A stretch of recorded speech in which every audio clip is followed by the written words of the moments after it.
among the most feared diseases of the 20th century, poliomyelitis.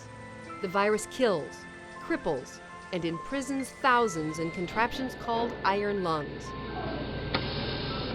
Tragically, polio usually strikes those most vulnerable, our children. At last, in 1955, a great gift to humanity from Jonas Salk, a polio vaccine. First the Salk, then the oral Sabin vaccine helped wipe out polio across the world's developed countries. Polio disappears from the United States in the 1970s, so today it is mostly a forgotten memory. But a global service organization called Rotary did not forget. Rotarians know that even today, polio continues to attack children in remote corners of the world. It's 1985. Rotary International boldly declares that polio eradication is its #1 priority. It marshals more than 1 million club members in nearly 200 countries to do battle. The Polio Plus program has one goal: vaccinate every child, and thereby banish the disease forever. Okay. Ezra Teshome of Seattle is one of Rotary's dedicated polio warriors. His work has earned him the honor of being named a Time Magazine Global Health Hero. Well, we're ready to go and attack polio. There will be no more polio in Ethiopia. For nearly 2 decades, he's led an army of volunteer vaccinators to his homeland in East Africa. Not always the easiest job. Everybody go back to where you were. Ezra's contingent includes Canadians and Americans from 8 states. I'm Pat Turner from Mercer Island, Washington. Graham Wilson, I'm a past district governor from District 7680 in the Piedmont section of North Carolina. Susan Mielke, and I'm from Vancouver Island. I'm Eric Schmautz from the Rotary Club of San Francisco. The first part of the week in Ethiopia is spent visiting polio partners, schools, and hospitals. Then they launch what they came here to do.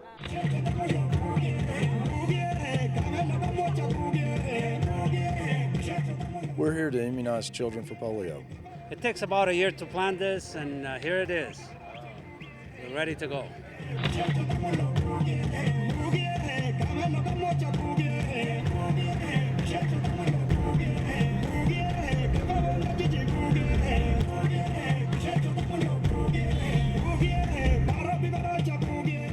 Ezra's team drives for hours to reach rural villages south of Addis Ababa. The Ethiopian people are ready with the warmest of welcomes.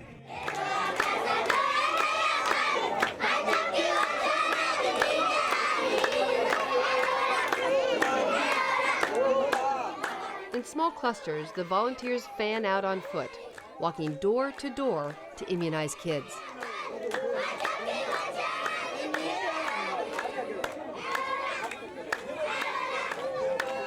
All that's required is simply squeezing 2 little drops of precious vaccine into a child's mouth. Just 2 drops, that's all it takes, just 2 drops. Wow. Wow. It's always great to give those 2 drops and knowing that that child will not be a victim to polio. That means a lot to me. First time in Africa, first polio immunization experience, very profound. Is there anything better than this? Fly away, be free.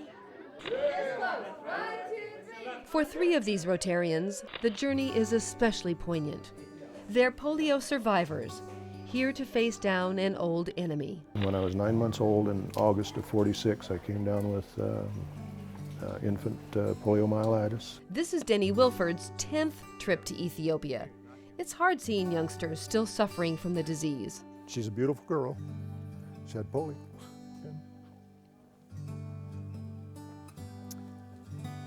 You know, I just really want the information to get out, but it's hard to talk, so.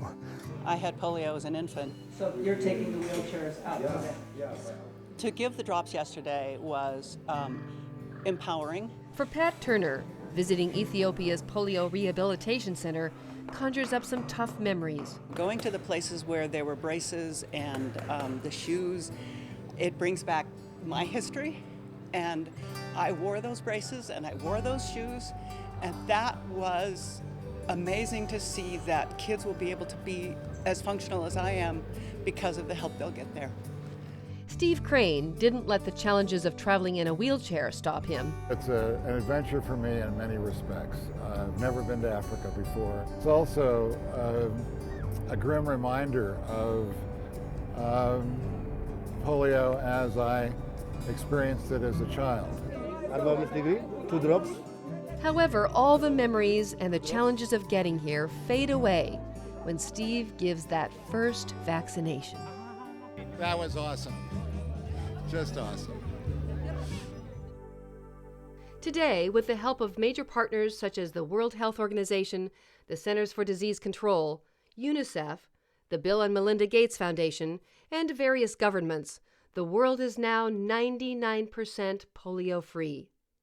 But stamping out that last 1% is more difficult than anyone imagined. Polio transmission has yet to be stopped in Afghanistan, Pakistan, and Nigeria. As long as the virus lurks somewhere, the whole world is still at risk. That's been proven once again now with a new and potentially explosive outbreak in the Horn of Africa. Somalia reports hundreds of new polio cases in mid-2013. The disease quickly spreads into Kenya and Ethiopia, countries which have been polio-free for years. WHO is deeply concerned. Ethiopia had not had a case of wild polio virus since 2008. So this represents a new challenge. We are at the crossroads of eradicating polio. If we give up now, then we'll slide back. We'll go back to having hundreds of cases per day. In fact, Ezra's team is actually part of an international emergency response targeting the Horn of Africa. That's why we're sweeping back in as much as we can to clean up the problems. But, that is all part of the problem of polio just being a plane ride away, and it can be spread so easily. These sorts of setbacks are costly and discouraging. It leaves many to wonder, can it really be done? Is it possible to see a world that is one day polio-free? Absolutely. It's only a question of will and our willingness to stay with it to the end. So we've got to stop it now, and we can't quit until it's done. We've got to eradicate polio, and we've got to eradicate polio now. It's an opportunity to make history. If we don't do it, it all comes back. It all comes back for children everywhere. The Rotarians have made that commitment to the children of the world that we will eradicate polio at any cost. No polio! No polio! No! I'll stay until it's done.